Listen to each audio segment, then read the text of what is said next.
Bienvenidos a un capítulo más de Roberto Alejos Podcast. Bueno, ya saben lo de siempre, no se vale que no se quede hasta el final, sobre todo por la parte didáctica. Con el invitado que tenemos el día de hoy va a ser más que didáctico, para mí sobre todo, ¿verdad? No se vale que si no ha presionado ahí la campanita, no lo haga para que le avise cada vez que subimos un capítulo. No se vale que no comente. Todos sus comentarios los vemos, los analizamos y los tomamos en cuenta. Y pues ahí vamos poco a poco, gracias de veras por la audiencia, pero sobre todo no se vale que no le demos las gracias a nuestro invitado del día de hoy que vino diciembre, si no estoy mal, antes de tomar posesión como diputado al principio, como ministro de Finanzas después, ya cuando el Congreso le dio permiso. Entonces el día de hoy, Jonathan Menco Seisig, nuestro ministro de Finanzas. No vamos a hablar de su currículum, porque entonces estamos toda una hora hablando de toda su formación, capacitación y experiencia. Nos conocimos desde la sociedad civil, el otro lado de la moneda. Hace muchos años, sí. Pues muchas gracias, Jonathan, por aceptar la tacita de café, venir a la charla. Muchas gracias, aquí la tenemos. Y sobre todo, pues siempre decimos, porque en el último dijimos, si usted se ofendió o quiere aclarar alguna tacita de café, todo lo arregla. Bueno, hoy vamos a aclarar temas, ¿verdad? Importantes para el país, ¿verdad? De verdad, muchas gracias por aceptar. No, al contrario. Hay muchas dudas en la población, sobre todo, y muchas bolas. Aquí tuvimos la semana pasada un exat hablando sobre recaudación fiscal. Y entonces él decía, pues la recaudación no es que aumente, ahí va solita, pues vegetativa la de Moel, ¿verdad? Esos son temas que quiero tratar, hablar un poquito, vamos a hablar de recaudación fiscal, quisiera que habláramos de cómo va la ejecución presupuestaria, lo que más se critica, la ejecución presupuestaria, el presupuesto más grande de la historia de este país, eso que la gente dice, tienen cualquier cantidad de plata, yo mismo digo, se acabó el pretexto, plata hay ahora y el presupuesto a la medida. Hay que platicar temas. Recientemente el ministro no suelta la plata. Bueno, vamos a ver si es cierto, ¿por qué no suelta la plata el ministro en ese tema? Vamos lentos en ejecución, ¿por qué? ¿Hasta dónde va ese tema? Estuvimos hablando un poco de los secretos, pues, aunque son más del Ministerio de Economía, en las negociaciones, los aranceles, el impuesto a las remesas, van a seguir las remesas, y algo sumamente importante, que es lo que tiene a la población ahí con duda, la deuda, ¿verdad? Nos seguimos endeudando, esta vez con bonos, un poquito, ¿por qué bonos? ¿Por qué en dólares, no quetzales? ¿Por qué en esta época? En fin, tenemos material mucho de sobra para platicar, y sobre todo la población quiere decir, bueno, todo lo que habló Jonathan en diciembre, cuando vino aquí la primera vez, ¿se está cumpliendo o no se está cumpliendo? ¿Verdad? Así que bueno, muchas gracias. Nos va a hacer falta más de una taza de café. Sí, ¿verdad? Aquí vamos a pedirle al productor que nos dé más cafecito, que todo es varias tazas de café. Muchas gracias por la invitación, Roberto. Un gran gusto poder estar acá y efectivamente mucho que platicar. Las finanzas públicas parecerían un área aburrida dentro de la vida de la sociedad, pero en realidad son trazadoras del desarrollo, de la consolidación democrática de cualquier nación. Y por supuesto, la legitimidad de las finanzas públicas radica precisamente en poder platicar con la sociedad y decirles lo que estamos haciendo. A veces es más complejo de lo que uno como economista puede transmitir, pero efectivamente estamos clarísimos que la legitimidad de lo que hace un gobierno y en particular en sus finanzas públicas tiene que ver con esta conversación y este cafecito necesario contigo que logras transmitirle a muchas personas esto que podemos hablar y otros espacios de conversación que el propio poder público tiene que tener. Bueno, lo importante es de verdad informar, platicar. Aquí tener la charla es importante, porque es una charla no conmigo, sino con mucha gente, gracias a Dios, que lo va viendo por pedacitos, porque se vuelve muy largo. Siempre decimos, lo vamos a hacer corto y paramos a hablar un montón de tiempo sobre el tema. Tema importantísimo, recaudación fiscal. Vamos bien en la recaudación, se cumplen las metas, ¿a qué se debe? Aquí tuvimos a Marco Livio cuando estaba en su peor crisis, perseguido por todo lo que había encontrado en el sistema de corrupción, nos explicaba. No filló ese el sistema, dice, ahí aparecía una gasolinera que reportaba venta de gasolina a una constructora en San Marcos, por ejemplo. Eso es imposible. El caso pues, B410. Sí, ese caso en particular, ahora ya, sí. Pues ahí está el pobre embajador de Guatemala en Honduras. Y si yo te contara todo lo que investigué ahí, se tuvo que ir por tierra, por miedo que no lo... A lo mejor ya había orden de captura, toda la persecución de la que siempre hemos hablado aquí. Pero bueno, me imagino. ¿Va en aumento la recaudación? Sí. ¿Va lenta? ¿Va bien? Sí. No. Estamos teniendo una buena... vegetativa? No. Estamos teniendo una muy buena recaudación. Nuestro plan fiscal incluía una mejora de la recaudación en términos del PIB. No es la recaudación solo en términos de cuánto dinero en quetzales, sino también cómo creamos una recaudación que sea más potente al mismo paso que está creciendo la economía. Nosotros recibimos una recaudación, una carga fiscal, una carga tributaria de 11.7 y nuestro compromiso es dejar una carga fiscal que equivalga al 12.7% del Producto Interno Bruto. Eso no se hace con crecimiento vegetativo. Detrás de este indicador que es muy básico, hay miles de personas en la administración tributaria trabajando para conseguirlo. El cambio en la administración tributaria ha traído consigo también la oportunidad de repensar la planificación estratégica en la SAT para hacer y seguir construyendo una SAT más vinculada al cumplimiento voluntario, que las personas, que los contribuyentes paguemos de manera muy rápida nuestros impuestos, que no tengamos que hacer ni grandes trámites ni grandes colas. Y por el otro lado, una administración tributaria que, como los casos que evidenció en su momento el ahora ex superintendente Marco Livio Díaz, pues una SAT con también mejores herramientas para luchar contra el que evade, contra el que contrabandea y defrauda al Estado, porque defrauda a la sociedad.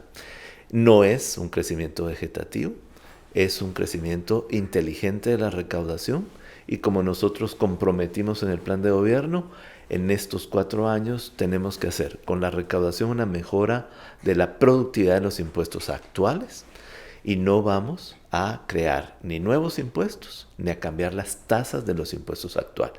Hay que demostrar que con el sistema tributario actual se puede recaudar más. Y el otro gran compromiso es utilizar de la mejor manera, por supuesto, esos recursos que están llegando. Bueno, Kion, ya el primer tema del programa de hoy, no van a haber nuevos impuestos ni van a cambiar, ¿verdad?, las tasas. Es decir, así es. Cuando se no cambian las tasas, porque la gente antes decía, no vamos a tener nuevos impuestos, pero subieron el IVA, es un impuesto nuevo, se cambió la tasa. En cambio aquí, dentro del proyecto, ni nuevos impuestos, ni cambiar las tasas, ser más efectivos. Hay mucho margen todavía con los impuestos actuales para que podamos recaudar una crítica mejor. Muy grande, Jonathan, es la ejecución presupuestaria. Este gobierno no ejecuta. Eso es lo que todos los días sale diciendo la oposición, lo salimos diciendo todos. Es decir, ¿cómo va realmente la ejecución presupuestaria? Bueno, nosotros al final de cada mes estamos llegando a la ronda a rendir cuentas sobre cómo va la ejecución, que es el control que lleva el Ministerio de Finanzas. No toda la ejecución depende del Ministerio de Finanzas, sino de todas las entidades. Y lo que revisamos con datos al 30 de junio es que teníamos una recaudación de 40.2% aproximadamente. Esto, si lo comparamos con cómo iba la ejecución en el segundo año de gobierno de los 2 gobiernos anteriores, resulta que nosotros llevamos una mejor ejecución que ellos. Lo que pasa es que hay una presión mediática de algunos actores que están intentando que nos preocupemos más por quedar bien con una ejecución rápida, aunque para ello tengamos que quitar los diques que hoy contienen la corrupción y que nos obligan a tener mucho cuidado en lo que se está ejecutando, pero también, obviamente, seguir recalcando a todas las entidades del gobierno que se debe ejecutar en función a resultados y no a que parezca que, como muchos creen, que si estamos en junio se debe ejecutar el 50% del presupuesto. Eso no funciona así. El presupuesto tiene ciclos, la inversión pública es un ciclo muy largo. Los primeros 6 meses toman mucho tiempo.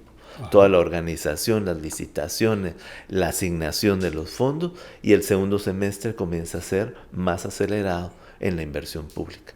Pero pues el hay 30 de otros junio, mucho. 40% de ejecución. Al 30 de junio, 40.2. Ajá. Los dos gobiernos anteriores, en su segundo año, al 30 de junio, estaban en torno a 39, 38%, sin los diques de contención que te comento para que haya una ejecución basada en resultados.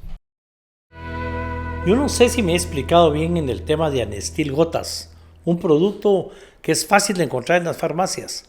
Anestil Gotas detiene el dolor de muelas, el dolor de oídos, dos de los dolores más grandes, más fuertes, a pesar de la sencillez que pareciera que son. Esto es para detenerlo definitivamente o mientras logramos ir al médico si la cosa es grave. Anestil Gotas, fácil de encontrar en sus farmacias. Bueno, las personas que nos siguen en estos programas me gritan en la calle, para hacer el amor con tranquilidad y responsabilidad, ¿verdad, Lick? Sí, les digo yo, Masculán, un preservativo alemán de mucho prestigio, nuevo en el mercado, fácil de encontrarlo en sus tiendas de conveniencia y en sus farmacias. Perfecto. Hay otro tema que a mí me llama mucho la atención, digamos, y hay que platicarlo. Es que aquí las cosas no avanzan porque el ministro no suelta la plata. Esa es una acusación, digo yo, una queja que la oigo a cada ratito. ¿En qué consiste eso? Bueno, de verdad no soltar la plata, ¿verdad? Hace falta. Nuestra responsabilidad es esto que yo te digo. Nosotros, ¿hay dinero? Sí tenemos suficientes recursos. Yo creo que no podemos quejarnos de no tener recursos. Hay fuentes de financiamiento que están ahí disponibles para la ejecución. Pero nuevamente, bajo la premisa de que se debe ejecutar con base en resultado y habiendo pasado cada una de las entidades sus procesos para la transparencia y el mayor cuidado de los recursos públicos. Probablemente hayan algunas quejas de sectores que hoy no pueden operar como operaban en gobiernos anteriores, donde se les hacían pagos a cuenta de la confianza que pueda haber en el futuro, en una construcción o en una estimación. Hoy todo lo que se paga pasa por un control que nos permite saber, tanto como es posible, si esto está basado en una supervisión de las obras, en el cuidado de lo que se está ejecutando, de lo que se está recibiendo si fueran bienes materiales, y a partir de esto se hace el traslado de los fondos desde el Ministerio de Finanzas a las entidades del Estado. Las leyes en el país realmente necesitan cambio. Estamos hablando se necesita, porque aquí hablamos mucho de una nueva ley de compras y contrataciones. Sí. Se habla en el Congreso y yo estoy de acuerdo, por ejemplo, en una ley de agilización para que la plata pues, se mueva, las compras se puedan hacer más rápido, los procesos pueden ser más rápidos. Sí, el ministro de Comunicaciones ha votado eventos porque se tardan 3 meses en hacer el evento y después descubre que quienes habían otorgado el contrato eran amigos, hasta socios de las empresas, y lo tiene que votar. ¿Es necesario? Sí es necesario. ¿Qué necesitamos realmente para que el ministro suelte más la plata? Sí, bueno, en primer lugar, sí necesitamos tener una nueva ley de adquisiciones del Estado. Nosotros la estamos trabajando. Hemos pedido apoyo al Departamento de Comercio de los Estados Unidos para que lo que se entregue al Congreso sea una ley ágil, moderna, que permita una ejecución más rápida y, por supuesto, que tenga todos los pilares que contienen la buena transparencia y la buena ejecución de los fondos en la modernidad. Estamos trabajando en ello. Ya los diputados del Movimiento Semilla, José Carlos Sanabria y Victoria Palala, han entregado al Congreso una iniciativa de ley de agilización de la inversión pública, que consta de 2 capítulos. Hay uno que determina inversiones estratégicas en este momento para el Estado, los puertos, aeropuertos, sistema ferroviario, el metro, pero también los caminos rurales, los centros de salud, son elementos de una estrategia de desarrollo que necesitan tener más agilidad en su ejecución. Y otro capítulo que hace una revisión de algunos elementos en la ley de adquisiciones del Estado, que al ajustarse también van a permitir ser más rápidos en la ejecución sin perder con ello la responsabilidad del cuidado de los recursos públicos. Así es que sí hay que hacer reformas y esto va a permitir que todos estemos más tranquilos en que el dinero se esté ejecutando de la mejor manera posible. O sea, manteniendo normas de fiscalización, de transparencia, pero que se suelte más la plata. De competencia más también. rápido. Por ejemplo, la ley de adquisiciones contiene elementos para trabajar más rápido con cotizaciones. Cotizaciones que sean a la vista de la sociedad, que uno pueda decir 10 kilómetros de carretera, quiero cotizarlos con diferentes empresas, todo público. Y que cada empresa diga, yo esos 10 kilómetros se los hago por 10 millones de quetzales, yo se los hago por 15, yo se los hago por 12, y sobre esas 3 empresas ya puede tomar la decisión el ministro, decir, ok, yo me quedo con la cotización que da más beneficio para el Estado. Puede ser la más barata, puede ser una combinación, si en la cotización buscamos también que se ejecute en tiempo, pero entonces lo que queremos es tener una ley que permita agilidad, que permita la competencia entre los proveedores del Estado y, por supuesto, que el resultado sea el óptimo para la sociedad. Nuestra lucha también por tener una mejor comprensión de los proveedores del Estado. Hemos hecho también cambios en el manual que permite saber y conocer a los proveedores del Estado. Queremos saber quién es el beneficiario final de todos estos proveedores que el Estado les compra muchísimos recursos, traslada a estos proveedores. Queremos saber eso, y eso es parte de nuestra línea de transparencia, conocimiento del proveedor y, por supuesto, evaluación de sus resultados. Ya, o sea, de entrada, digamos, ¿cómo se llama? El que da la cara no es necesariamente el dueño de la empresa, los accionistas no necesariamente son los que al final reciben la plata. De eso se trata, de saber quién, como quién sucede está atrás. En toda sociedad democrática, Sí. las personas debemos saber quién es realmente el que gana proveyendo bienes y servicios al Estado, y eso es parte de nuestro compromiso con la transparencia que reafirmamos en diciembre cuando yo te visité y te conté al final de todo lo que retos. platicamos aquí en diciembre, qué voy a hacer como ministro de Finanzas, a ver hasta dónde, Sí. hasta dónde vamos con el tema.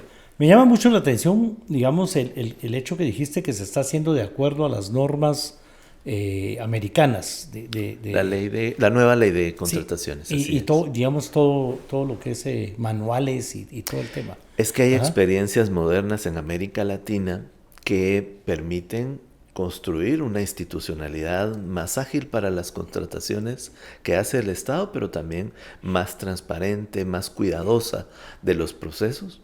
Hay experiencias muy recientes en Perú, Costa Rica, República Dominicana, que estamos revisándolas, en las que, por supuesto, lo que queremos es los mejores estándares de contrataciones junto a los mejores estándares de transparencia. Estamos trabajando en ello. Nuestra hoja de ruta nos dice que vamos a entregarlo el 9 de diciembre porque es un día importante. Ajá. Ese día es el día en el que Guatemala y el mundo habla precisamente de la lucha contra la corrupción, los esfuerzos por transparencia. Ojalá pudiéramos entregarlo un poquito antes para empezar la discusión en el Congreso, pero se engarza dentro del reto de agilidad en la ejecución, pero manteniendo mejores estándares de cuidado de recursos. Hablando de esos estándares y un poquito del tema americano, los gringos, ¿verdad? Un tema que no ayuda a la recaudación fiscal es lo mal que están los puertos y aeropuertos, tema de aduanas. Aquí tuvimos pues, de invitado al señor ministro de la Defensa, que nos vino a contar con mucho orgullo el convenio que se firmó con el cuerpo de ingenieros del Comando Sur de Estados Unidos, y decía, pues ellos se van a encargar de los puertos. Yo espero que también de los aeropuertos, del ferrocarril, del metro. Venía a contar de ese convenio.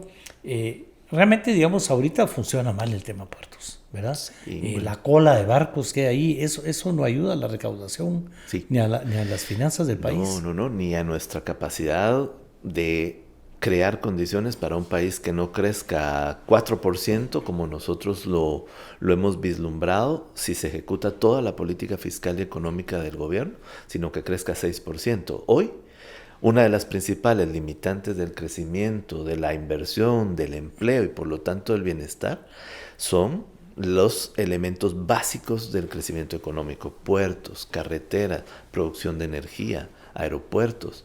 Lo que nosotros hemos encontrado es que en estas materias hay rezagos de 30 años que hay que corregir. Y en el caso de los puertos, te diría yo que Claro, como son inversiones sumamente grandes, han sido apetitosas para aquellos que estando en el poder público creen que están ahí para hacer negocios personales. Por eso nunca se avanzó. Estudios sobre los cambios que necesitaban los puertos hay desde hace mucho tiempo.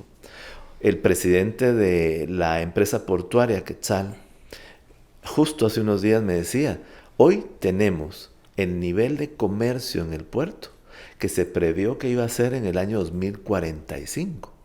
Entonces, vamos muy rezagados, por un lado, en ampliar las capacidades de puertos, pero por el otro lado, el comercio, el dinamismo económico del país ha hecho que haya mucha más presión en el uso de estos. ¿Qué es lo que estamos haciendo? Buscando un socio totalmente confiable. Creo que nadie en la sociedad duda sobre la capacidad del cuerpo de ingenieros del Ejército de Estados Unidos y la honorabilidad. Este es un aliado valioso porque va a quedarse en Guatemala después de que el gobierno del presidente Arévalo termine. Y esa es una garantía que el trabajo se va a hacer. Va a quedar, Puerto Quetzal va a constituirse en el puerto más importante del sur de Centroamérica. Y eso es precisamente lo que queremos nosotros dejar. Un legado que permita una actividad económica tal que Guatemala siga liderando el crecimiento económico y el desarrollo de la región. Bueno, estamos totalmente de acuerdo con lo que dijo el ministro. Bueno, el convenio ya se firmó. Ya se ¿verdad? firmó, ya estamos haciendo las gestiones de pago. Exacto, eso es decir, hay que pagarle al... Bueno, por supuesto, esto creo que también es muy importante decirlo a la sociedad. Guatemala es un país que puede pagar su desarrollo. No hay ningún trato de cooperación o de amigos. Todo esto entra dentro de un convenio de trabajo que va a tener sus costos, que más o menos los estudios de estas grandes inversiones constituyen entre el 10 y el 12% del costo total de las obras. Hay que hacerlo. Guatemala tiene la capacidad de hacerlo y creo que como sociedad estamos claros que ya no estamos para estar solo alzando la mano, viendo quién nos presta los recursos. O quién nos lo regala y nos deja peor, quién nos lo regala. Ese es el tema, ¿verdad? Así es. Porque no hay cena gratis, decía mi abuelito, ¿verdad? No, y son grandes infraestructuras, las tenemos que pagar en casa, ¿verdad? Ajá. Así es. Hablando de los Estados Unidos, un poquito amarrado siempre al tema financiero, Trump ha sido muy duro en los aranceles, por ejemplo, dice que no me tratan como yo los trato. Y aquí estuvo Fanny Estrada diciendo, tiene toda la razón, ¿verdad? Ellos son un mercado enorme que nos compra el 100% de lo que producimos. Bueno, podríamos producir muchísimo más y nos lo podrían seguir comprando. Eso sí.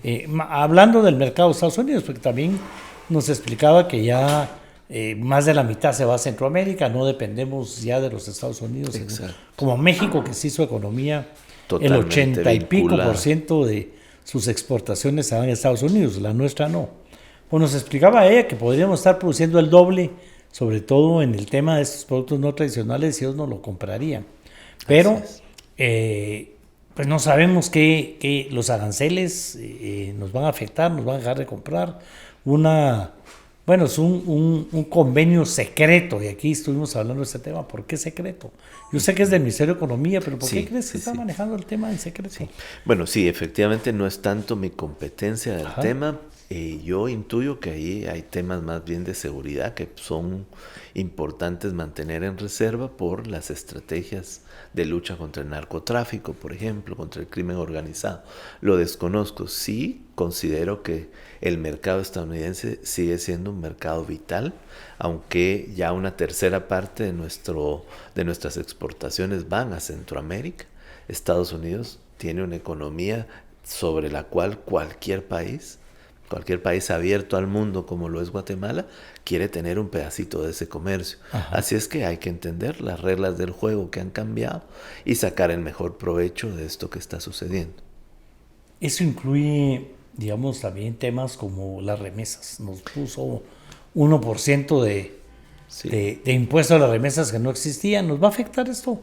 ¿Calculas que va a haber menos remesas? ¿Hay más remesas? Hablemos un poquito de las remesas porque es parte de los ingresos fiscales. Totalmente. Yo creo que el modelo económico de Guatemala sería insostenible de no ser por el trabajo que hacen los guatemaltecos en Estados Unidos. Ellos trabajan durísimo y envían alrededor de 22,000 millones de dólares a la economía guatemalteca. Eso es más o menos la estimación de este año. No se podría explicar el crecimiento económico ni la sanidad de la economía guatemalteca sin el trabajo de los guatemaltecos en el exterior. Podríamos explicar qué pasaría sin otro sector de la economía si se dejara de producir X o Y producto. Pero sin las remesas, este país sería inviable. Y ese es un reconocimiento al trabajo individual de cada guatemalteco en los Estados Unidos. Por supuesto que va a afectar el 1%, afecta probablemente la disponibilidad de recursos que tengan los hogares de los guatemaltecos que están en el exterior, en Estados Unidos en particular, porque va a haber una menor disponibilidad de los fondos. Ahora hay que quitarle el 1%.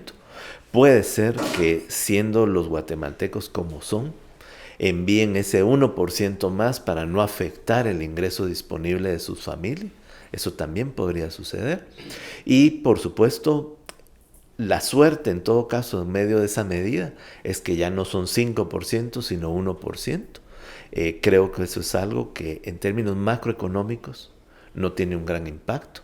En términos micro, tiene un impacto sobre la disponibilidad de dólares que ahora van a tener las familias en el país. Pero habrá que ver cuando se ponga en práctica el impuesto qué tanto impacto va a tener. ¿Qué tanto impacta y cuánto afecta? Porque según lo que hemos podido ver, las remesas lejos de bajar han subido. El miedo, sí, me van a deportar, entonces mejor empiezo a mandar mis ahorritos de regreso. Puedo perder mi cuenta bancaria. Sí, como pasó en el primer año del presidente Trump. Ajá. Está exactamente sucediendo lo mismo. Hay más incertidumbre y cuando esto sucede, los guatemaltecos en Estados Unidos envían lo que tienen bajo el colchón o lo que tienen en sus cuentas, lo comienzan a enviar a un destino donde hay más seguridad, más protección, que es Guatemala y por supuesto sus propias familias. Bueno, en una economía como la nuestra, que se mantiene la macroeconomía exageradamente estable, a mí me impresiona el tema. Mientras la microeconomía seguimos con problemas. Ahí es donde está el reto. ¿Verdad? Sí. El presupuesto más grande de la historia de este país, todo el mundo me sale con ese tema. El presupuesto va creciendo año con año porque va creciendo la población, van creciendo los ingresos. Pero, bueno, el Congreso aprobó el presupuesto que el señor ministro de Finanzas quería, ¿cierto? ¿Verdad? Sí, casi como nosotros lo enviamos. Claro, el Congreso tiene constitucionalmente la competencia de hacerle cambios, las hicieron, pero fueron cambios que en todo caso incentivaron la inversión en los territorios y cambios que no limitan el esfuerzo y el plan de gobierno. Yo creo que hay que ser muy justos con esto. Sí es el presupuesto más grande de la historia, pero siguiendo el juego, es el presupuesto más grande de la historia en educación. Es el presupuesto más grande de la historia en salud pública, es el presupuesto más grande de la historia en seguridad y es precisamente por eso que tú dices, la economía va creciendo y en la medida en la que esa economía crece, lo que toma por leyes, por el marco constitucional, porque creemos que lo público crea desarrollo, bienestar y paz, y no es un tema de gobierno, es un tema constitucional, ¿verdad? Lo que tomamos cada vez va creciendo, pero también crecen los desafíos que como sociedad tenemos. Y este presupuesto, aunque es un poco más grande, incluso en términos del PIB, sigue siendo un presupuesto muy pequeño, es uno de los 10 presupuestos más pequeños del mundo. Y eso es bueno saberlo porque tiene y continuará teniendo muchas rigideces. Quisiéramos invertir más en educación, más en salud, más en seguridad, pero tiene límites políticos también, que son los que tenemos que ir cambiando a lo largo del tiempo, como un presupuesto al final está muy cercano a los procesos políticos. ¿Qué país se quiere construir? El nuestro ha sido pensado para un poder público muy limitado, casi que solo da educación primaria.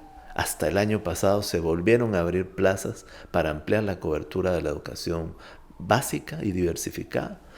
Un presupuesto como antes, que no permitía ni siquiera el remozamiento de los edificios escolares. Nosotros encontramos escuelas derruidas, como que hubiera pasado una guerra. Y hoy se tiene un programa que va a permitir el remozamiento completo de todos los inmuebles escolares del país. Un presupuesto como antes, sin capacidad de poder satisfacer las necesidades de medicamentos. Hoy, con todos sus retos, ahí se está intentando garantizar por lo menos el inventario básico de medicamentos. Un programa precioso de pisos de cemento, que yo invito a las personas a que vayan a los municipios a ver cómo transforma eso la vida en las comunidades. Y más cuando se hace mejorando la escuela, mejorando las viviendas de las personas en los diferentes municipios, se le agrega una mejora en el sistema de salud, pues se llega de una manera integral con el desarrollo y con la protección que el poder público tiene que darle a las personas. Y creo que hace falta mucho por hacer. Ojalá tuviéramos un presupuesto más grande. Con más inversión. De ese presupuesto es el que llevamos 40% ejecutado hasta el 30 de junio. Así es. Ajá. Ese presupuesto tenemos 40.2%. No es una mala ejecución, como te decía, mejor que los gobiernos anteriores, pero es un presupuesto que, como tiene un contenido más alto de inversión pública, es un presupuesto que va un poquito más lento de lo que todos desearíamos tener. Ya, perfecto. Aún así se está ejecutando y se está ejecutando bien.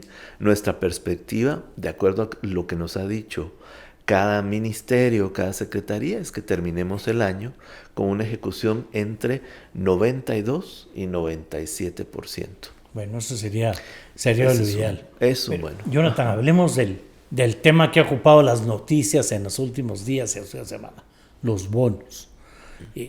Deuda, ¿verdad? O sea, emitir bonos, yo no sé mucho de finanzas, pero digamos, emitir bonos es adquirir deuda. Hablemos de la deuda. ¿Qué tanto endeudados estamos? Estamos dentro de los límites, nos pasamos, la deuda es demasiado grande. Aquí lo que la gente dice, no necesitamos endeudarnos con esa recaudación fiscal. Entonces, ¿por qué nos endeudamos? No necesitamos emitir bonos, ¿por qué se emitió? Si hay dinero en caja, es otro de los temas. Hablemos un poquito de la deuda, explicarme un poquito. Sí.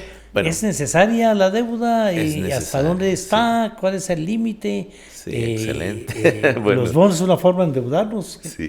Bueno, en primer lugar hay que decir que mucho de lo que recaudamos ya tiene rigideces que obligan a enviarlo a los destinos que constitucionalmente o dentro del marco legal el Congreso y las leyes han establecido. Entonces, de cada quetzal que nosotros recaudamos, ya hay compromisos de destino específico de alrededor de 92 centavos. Entonces, todo lo que hacemos, o la gran mayoría de recursos que necesitamos para la inversión, tienen que hacerse a través del endeudamiento del país.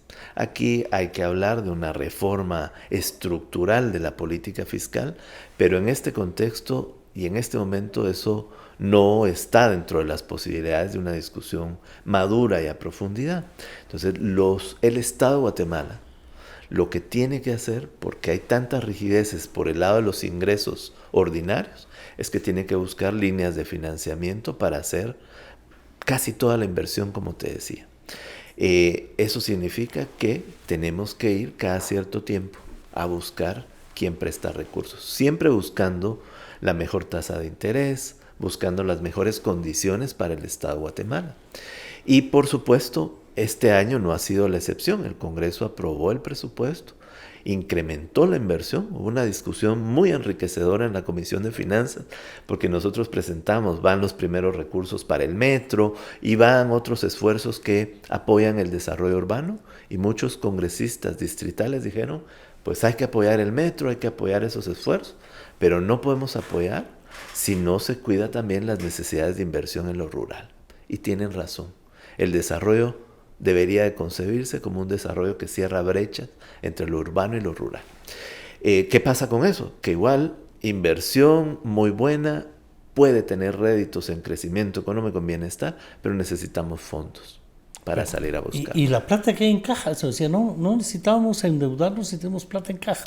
Sí, yo creo que hay muchos analistas que infortunadamente no conocen a profundidad las finanzas públicas y son atrevidos en muchos comentarios, porque en realidad ese dato que estuvo circulando, 24,000 millones en caja, no es del todo cierto. Es una revisión quizá muy somera de lo que las cuentas aparecen en el Banco de Guatemala. En realidad nosotros tenemos como gobierno 12,000 millones de quetzales en caja al día de hoy más o menos. Sin embargo, la gran mayoría de estos recursos ya tienen destinos que se van a ir ejecutando a lo largo del tiempo. Por lo tanto, nuestra labor desde el Ministerio de Finanzas es buscar que todas las fuentes de financiamiento, sean ingresos tributarios, préstamos, bonos, estén disponibles para cuando las unidades ejecutoras lo necesiten. Por eso es que no podemos hacerlo 2 días antes de que haya que utilizarlo, porque estos son procesos largos de negociación. Salimos al mercado internacional. Ahí la pregunta, digamos. Ajá. ¿Por qué en dólares y no en quetzales? Habíamos estado emitiendo bonos del Tesoro en el mercado local con tasas de interés que son más altas de lo que Guatemala hoy puede conseguir en el mercado exterior. Esto es fruto, primero, que hemos avanzado en la disminución de riesgo país. Seguro que habrás visto las notas en donde las calificadoras de riesgo nos han mejorado perspectiva o han mejorado la calificación. ¿Qué significa esto? Que Guatemala hoy se ve mucho mejor afuera de lo que se veía hace 2 años con el gobierno anterior o con los gobiernos anteriores. Eso es una gran oportunidad para Guatemala de salir a los mercados. Sí, hay un cuadro, vemos impresionante, el tiempo de Yamatei, credibilidad cero, sobre todo en la época de la pandemia. Así es. ¿Verdad? En cambio hoy la credibilidad está muy alta, nos permite conseguir tasas de interés mucho menores a las del mercado local. Y como yo siempre lo digo, cuando uno va a tener que endeudarse, ¿qué hacemos? Yo no voy al mercado más o al banco más cercano, yo voy al banco que me presta más barato. Y eso es lo que nosotros hemos hecho. El mercado internacional en dólares son menos intereses que Mucho menos. Nosotros con esta operación evitamos que el Estado de Guatemala tenga que pagar 2.846 millones de quetzales a lo largo del tiempo de vida de estos bonos.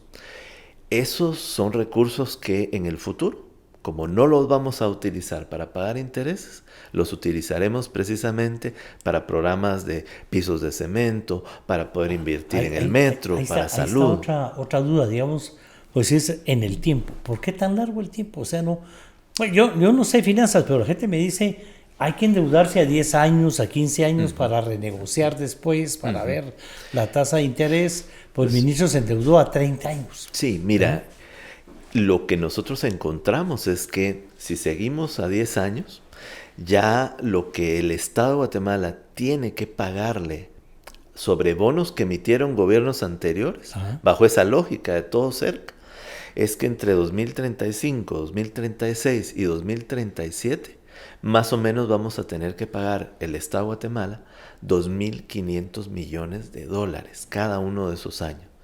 Si nosotros hacíamos toda la emisión a 10 años, el próximo gobierno que esté ahí en el 2036 tendrá que pagar 4.000 millones de dólares en un solo año.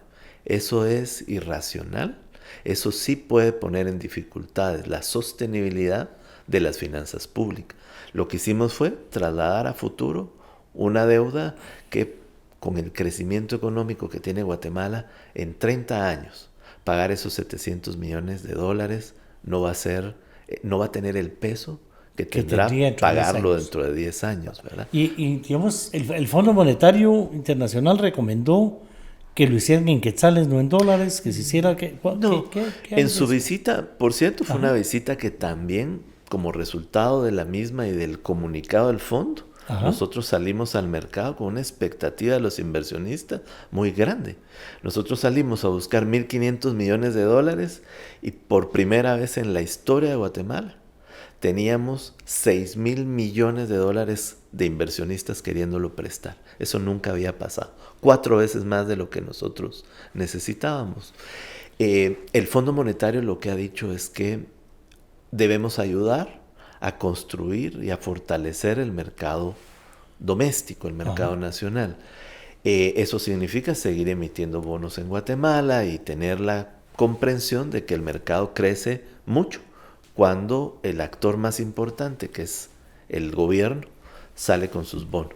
Pero no hay una restricción sino más bien una comprensión de que también tenemos que buscar el óptimo para el poder público. O sea, que el desarrollo del mercado local es importante, pero nunca si las tasas de interés son mejores en el mercado internacional. Y sobre dólares o quetzales, la verdad es que nuestra moneda tiene 100 años de vida, es una de las monedas más estables del mundo y además en los últimos 30 años no ha tenido grandes cambios en el tipo de cambio. Por lo tanto, el riesgo cambiario de prestar en dólares que tendremos que pagar en el futuro es muy, muy limitado y por lo tanto no hay algo que no pueda, digamos, no hay una restricción que nos obligue a quedarnos en el mercado local. Más bien este es un mensaje para quienes compran bonos en el mercado local que están compitiendo con la posibilidad de que Guatemala hoy pueda salir al mercado internacional y colocar recursos. Incluso nos decía un analista de una empresa de inversionistas, una de las más grandes del mundo, Guatemala hoy tiene tanta credibilidad que podría salir al mercado exterior y proponer bonos incluso en quetzales. Ajá. Porque hoy Guatemala, con su economía,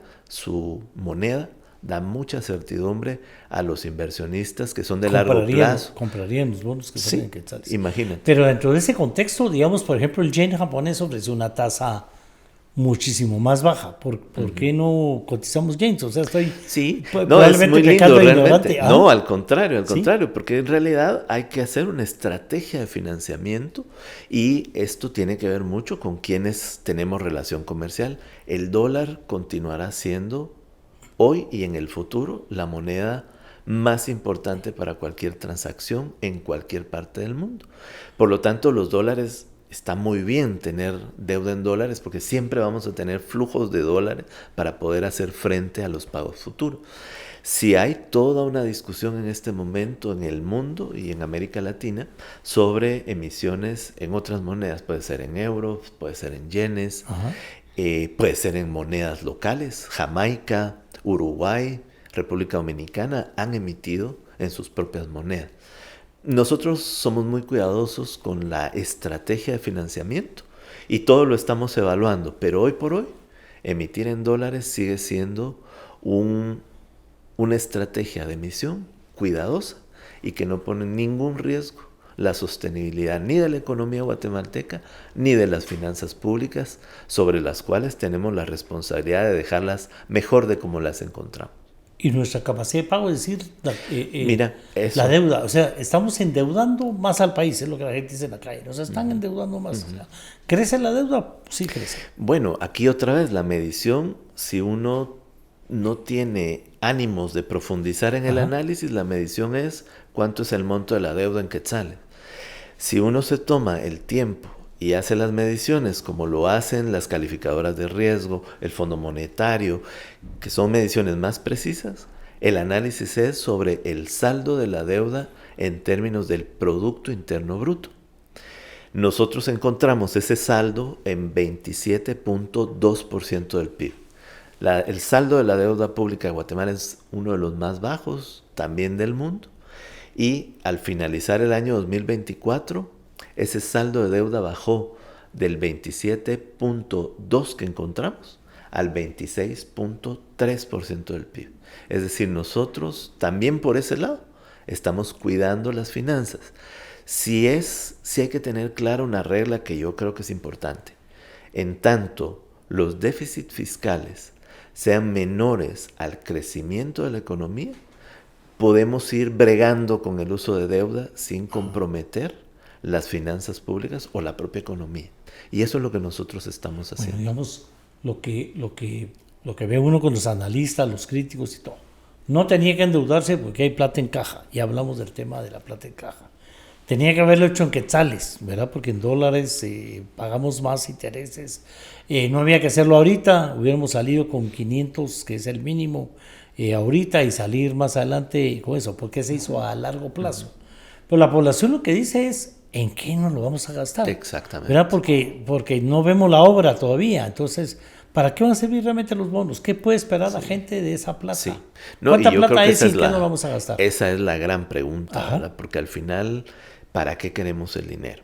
y realmente, de acuerdo al presupuesto aprobado, este presupuesto tiene mucha inversión, en particular carreteras principales, que son las primarias, carreteras secundarias, caminos rurales. Tiene esfuerzos para seguir mejorando el programa de riego con fines económicos. Hay recursos que van a mitigar los efectos del cambio climático. Hay varios programas en ese sentido. Tenemos el primer tramo que significará el financiamiento de los estudios del metro. Eso también está requiriendo una fuente de financiamiento como los bonos y la ley del programa del adulto mayor también permite que se emita bonos o se te contraiga deuda para poder pagar todo el programa del adulto mayor, que tiene un peso también significativo. Entonces tiene mucho sentido y la gran mayoría de los recursos, como se destinan a inversión pública, tienen una tasa de retorno mayor a la tasa de interés que nosotros pagamos. Imagínate cuánto apoya el crecimiento económico y el bienestar tener un metro. Ajá. Entonces, también ese cálculo, que es un cálculo intertemporal, se hace cuando se hace inversión pública, ¿verdad? El rédito de una carretera bien hecha, de un camino rural que acerca a las personas, que acerca el comercio, que lleva turismo, el rédito es mayor que la tasa de interés que hoy estamos utilizando para tener esos fondos en disponibilidad. O sea, pero la idea es que se vea, dijo aquel, ¿verdad? Esa plata empieza a entrar inmediatamente. Sí. ¿Cómo es el sistema, Jonathan? Sí. Unas 2 semanas después ya se tiene disposición de los recursos. Pues mira, yo realmente más plata creo... en caja. Sí, yo realmente la creo la queja de suelta el dinero, ministro, va a ser más grande. Seguramente va a ser más grande, y en tanto cumplan con nuestros requisitos de ejecutar con resultado y con transparencia, nosotros habremos cumplido la tarea que el ministerio tiene de tener a disponibilidad de todas las entidades los recursos para que hagan su trabajo. Esa es nuestra obligación. Ahora bien, yo sí creo que como sociedad nos hace falta comunicar mejor los resultados, ¿verdad? Sí. No solo, a veces nos fijamos en el hoyo de la carretera y dejamos de ver, pero es un esfuerzo de comunicación también, todo lo que sí se está haciendo. Por ejemplo, remozamientos de escuelas, ya vamos más de la mitad del total de bienes inmuebles dedicados a educación. Tenemos que informar sobre eso. Hay mejoras en carreteras que también son palpables. Nos hace falta informar un poco más. Creo que ahí hay un reto de comunicación. Yo creo que, digamos, en el tema de infraestructura, porque cuando la gente habla de infraestructura es carreteras, ¿verdad? Sí. El tema que hemos estado viendo en los medios de comunicación, vimos el diputado con la llanta enfrentando al ministro de comunicación, decirle, ministro, mire, la llanta nueva se rompe inmediatamente porque las calles están llenas de... ¿Qué le pasa realmente al Ministerio de Comunicaciones? Sí, ¿Va realmente lo lento que dicen? Independiente del acto vulgar que vimos ayer y abusivo, la verdad es que hay muchas carreteras que todavía necesitan ser reparadas. Lo que pasa es que estamos cambiando el modelo que antes ponía dinero en el Ministerio de Comunicaciones sin ningún control de calidad y sin ninguna comprensión de que esto tiene que llevar a resultados, no a negocios personales. Creo que ese es un reto. Probablemente el Ministerio de Comunicaciones sea el ministerio que la administración encontró más podrido. Ajá. No soy yo quien lo debe decir, es mi percepción también como ciudadano y como alguien que mira las finanzas. Creo que eso es algo que tiene que discutir el propio ministro, pero nos estamos enfrentando a una forma y una cultura de hacer obra pública que no puede seguir siendo, dadas nuestras ideas de transparencia y de cuidado de los recursos públicos. Pero muy consciente de que la imagen... Más que consciente de que hay un reto en las carreteras, no solo en cuidarlas, en mantenerlas, sino también en ampliarlas. Pero es un reto que no solo tiene que ver con la buena disponibilidad de fondos o la buena voluntad del gobierno, sino también de cambios institucionales que permitan tener tranquilidad de que el dinero que se está entregando no es para tener estos elefantes blancos de obras a las que se les entregó el 20% de adelanto y jamás se volvieron a hacer porque el negocio estaba en darle el dinero a alguien y después judicializar la obra. Yo creo que esto es una realidad, implica precisamente cambios que permitan agilizar la inversión pública y darle al Ministerio de Comunicaciones otras herramientas para romper esa cultura de la entrega de recursos que después nadie sabe que se ¿En dónde hicieron. fueron a parar? Así es. Pero ante esa necesidad de que la obra se tiene que ver, porque si no la imagen va a seguir, es que así somos pues los seres humanos, mientras no veamos en dónde está la plata, entonces la gente dice, Sí, yo pago mis impuestos, ¿verdad? Y la recaudación va subiendo.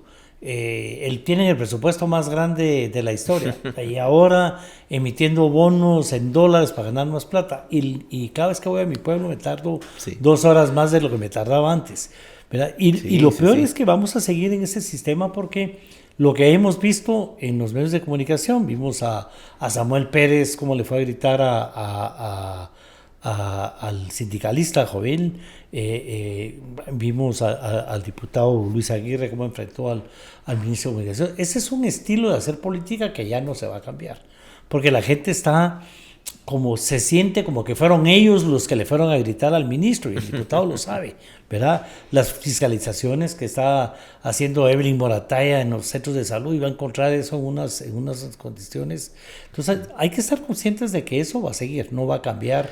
Mira, yo creo que es un estilo de hacer política que les está pegando porque la gente quisiera gritarle y no es como este gobierno. La gente quisiera irle a gritar a cualquier gobierno o a cualquier funcionario. Sí, claro. ¿Verdad? Y entonces mira, yo creo que en realidad nuestro reto es comunicar el tamaño de los problemas que se están enfrentando para hacer las cosas bien. Creo que ahí tenemos que tener la capacidad de dialogar con la sociedad y que traduzcan su enojo en una comprensión de que lo que nosotros encontramos fueron múltiples estructuras de corrupción que no quieren morir y que tienen actores en el Congreso que presionan para seguir viviendo. De esto dan cuenta los más de 275 casos de corrupción que la Comisión Nacional contra la Corrupción ha hecho evidentes y probablemente otros muchos casos que irán saliendo a la luz. Creo que la sociedad necesita ser menos violenta y más comprensiva porque el poder público es algo demasiado importante como para dejarlo en manos de la ira y de la incomprensión de lo que se está haciendo. Ahora bien, ¿en qué estamos trabajando? Porque no solo hay que ver el problema. Ya te mencionaba yo Hablemos, Jonathan, de las promesas. Aquí estuvimos solo en diciembre. Solo quisiera cerrar, porque Ajá. creo que en el tema de inversión pública hay que ser muy, muy conscientes de que hay que crear camino. La ley de agilización de la inversión pública, que ya está presentada, te decía yo, por los diputados José Carlos Sanabria y Victoria Palala, y estamos estudiando algunas reformas a la Dirección de Inversión Pública Prioritaria, la DIP, que se aprobó recientemente, pero tiene algunos elementos que, si los corregimos, va a ser otro camino exitoso, transparente y cuidadoso para hacer las grandes inversiones públicas. Ya en el proyecto de presupuesto le tenemos que asignar a la DIP 4,000 millones de quetzales. Entonces lo que queremos es caminos transparentes y cuidadosos de hacer esas grandes inversiones. Y ahora sí, sobre las promesas. No, digamos, porque va de la mano. Digamos que aquí en diciembre hablamos de lucha contra la corrupción, mejor ejecución del presupuesto, más transparente, el tema, mucho educación, salud, que es donde hay que rendir, pues es lo que la gente está más necesitada en ese tema.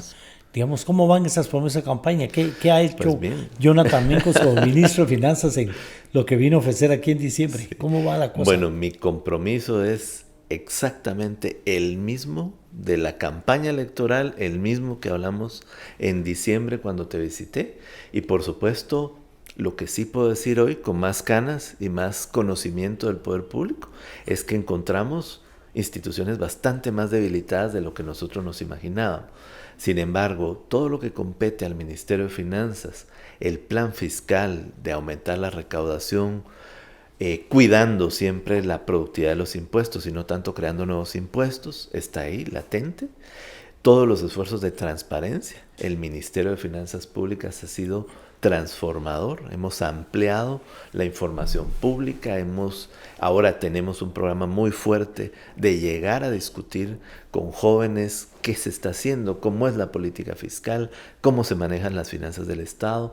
En el caso de consejos de desarrollo, que ha sido un tema de inversión, que también hay una idea de que ahí saber ni qué recursos se están corrompiendo, tenemos ya sitios en donde la sociedad puede llegar a ver qué proyectos se están ejecutando y estamos haciendo los vínculos para que las personas sepan quiénes son los proveedores del proyecto, cómo van las supervisiones de estos proyectos. Nosotros seguimos manteniendo la idea de que el mayor esfuerzo que tenemos que hacer en estos 4 años es dejar mejores instituciones de las que encontramos y por supuesto crear las condiciones para que el ciudadano tenga más cuidado o cuide más el poder público y no lo entregue en las meta manos. Más, participa más. Por ejemplo, a mí hay 2 temas que me gustan mucho. Yo estoy totalmente de acuerdo en el tema de consejos de desarrollo.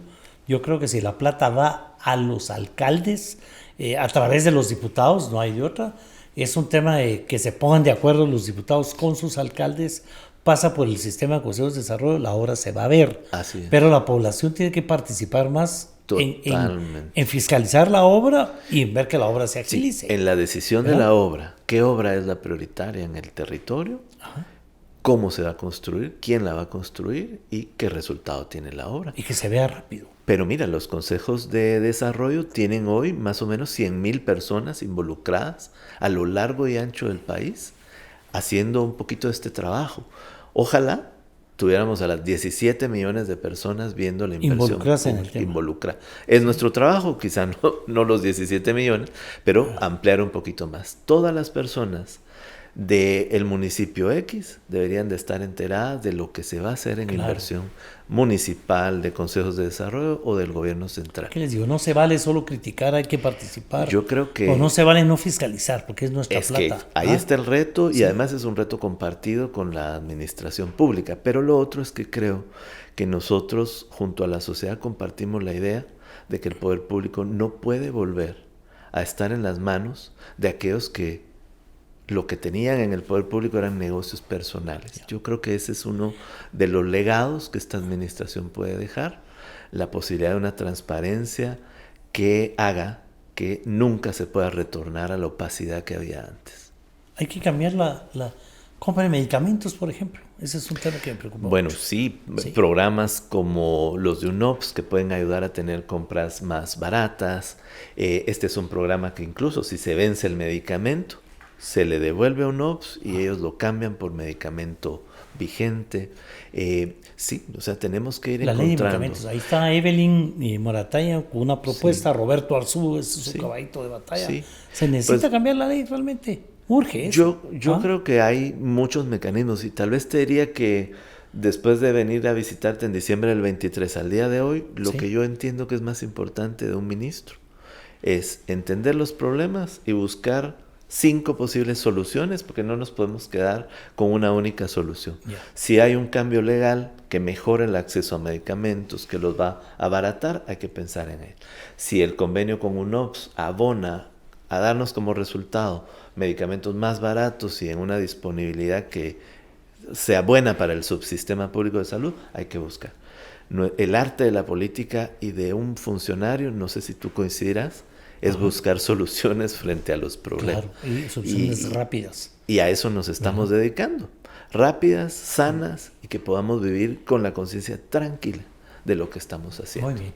Yo creo que hay que empujar a esta Comisión contra la Corrupción para que nos cuente todos los casos que ha encontrado. Eso sería fantástico. Nos diga qué denuncias ha presentado en el Ministerio Público, porque de eso no se sabe nada. Desde que Santiago Palomo se fue de ahí, ya no hemos sabido nada de cuáles son los resultados del tema. Y hay muchísimos resultados. Yo creo que valdría la pena invitar a una tacita de café al director de la comisión. Nos diga, ¿quién es? Y de nuestro lado, sí, seguiremos rindiendo cuentas sobre las cosas que hacemos. Meter presos a gente del actual gobierno que lo encuentran robando. Yo creo que eso impresionaría muchísimo. Totalmente. El ICEFI, que fue tu institución, o fuiste parte del ICEFI, a mí me encanta porque yo digo, no se vale que no participemos. Últimamente ha estado formando y capacitando Sí, a la gente eso para es. que le pueda dar seguimiento a la ejecución presupuestaria y todo eso. Sí. ¿Estás de acuerdo que eso hay que apoyarlo? Yo estoy Totalmente. encantado con ese tema. Yo también, yo Sí. creo que es que la única forma en la que este trabajo de rescatar el poder público sea exitoso requiere que la gente se sume. Si las personas están viendo solo Netflix o el partido de fútbol y se interesan poco del poder público, el resultado no es el mismo. Necesitamos tener la presión social que busca que la carretera se termine, pero también que los recursos se utilicen de manera transparente. Necesitamos la gente que quiere el centro de salud impecable, pero que también denuncia al enfermero, a la enfermera que hace mal su trabajo o que está vendiendo el medicamento. Necesitamos trasladar fondos a consejos de desarrollo como un instrumento de llevar inversión pública al territorio, pero necesitamos que el alcalde denuncie si hay alguien que le está llegando a pedir una coima, un diputado, porque él aprobó el presupuesto. Bueno, Necesitamos el mismo esos proveedor pesos. del sí, Estado o el proveedor del tiene Estado. que quejarse cuando alguien le pide una Es cosa. que de eso se trata esto. Ya, Jonathan, no puedo dejar de mencionar esto porque es realmente alguien muy cercano. Me mandó ahí un correo y con eso quiero cerrar de la superdeuda que tiene Pemex, por ejemplo, ¿verdad? Que emitió bonos para poder pagar la deuda. Es en el mismo lugar donde vendimos los bonos, nosotros no. Pemex de Pemex, México. México, sí. Ah, no, bueno, desconozco qué deuda tenga. Ajá, terrible. Nosotros emitimos nuestros bonos del tesoro en el mercado internacional. Estos se lanzan en Nueva York, pero tienen una conexión con Europa. De hecho, nuestros inversionistas son estadounidenses, europeos, y este año se incluyeron algunos inversionistas de Asia. Pero no sé si te refieres un poquito a... No, era eso. amarrado a una empresa ahí del tema y relacionarlo un poco, ver en qué se parecía. Yo estoy impresionando con la deuda. Bueno, Pemex es la petrolera más endeudada del mundo después de haber sido tan productiva. Sí. ¿Verdad? Y eso... No, bueno, por eso te digo que la deuda es una herramienta de desarrollo si la sabemos usar, pero puede ser el peor problema que pueda enfrentar una sociedad si no se utiliza se sabe manejar. de una manera estratégica. Estamos conscientes de Y eso. estamos clarísimos y estamos, como lo dijimos en el plan de gobierno, nosotros vamos a dejar finanzas públicas más sólidas de como las hemos encontrado.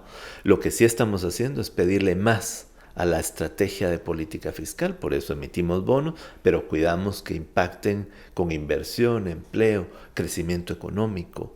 Y de lo contrario, efectivamente, un país que se endeuda para pagar fiestas es un país destinado al fracaso económico por completo. Muy bien, entonces hay que fiscalizar mucho qué pasó con Por favor. De verdad, muchas gracias por venir a ti, muchas explicar gracias. después del tema. Y aquí se cumple la ley. Usted se sintió ofendido, vénganse a tomar la tacita de café, toda la regla. Qué bueno. ¿Verdad? Pero aquí, pues hoy yo creo que no ofendimos a nadie, pero cualquiera que quiera aclarar, cualquier cosa que la quiera ampliar, ya sabe que aquí estamos a las órdenes. Muchas gracias. Bueno, mucha suerte con la deuda, mucha suerte con la ejecución presupuestaria, mucha suerte con la oposición, va a estar muy dura, sobre todo si el dinero no se está soltando como ellos quisieran, y sobre todo mucha suerte con este tema. Viene el presupuesto, vienen tantos temas por adelante que hay mucho. El reto es grande, Jonathan, ser ministro. Mil gracias nuevamente por la invitación, Roberto, y un gran gusto estar aquí contigo, y ojalá que esta conversación llegue a muchas personas, y pues para mí es un gran gusto tomarme esta taza de café con tu persona. Bueno, ustedes, depende. Muchas gracias, ya saben, vean nuestro anuncio del club de lectura con Alfonso Portillo y otros temas interesantes que estamos aquí sacando adelante. Ya saben, si se sintió ofendido o que simplemente quiere venir a platicar del tema, una tacita de café todo lo arregla. De verdad, nos vemos hasta el próximo capítulo.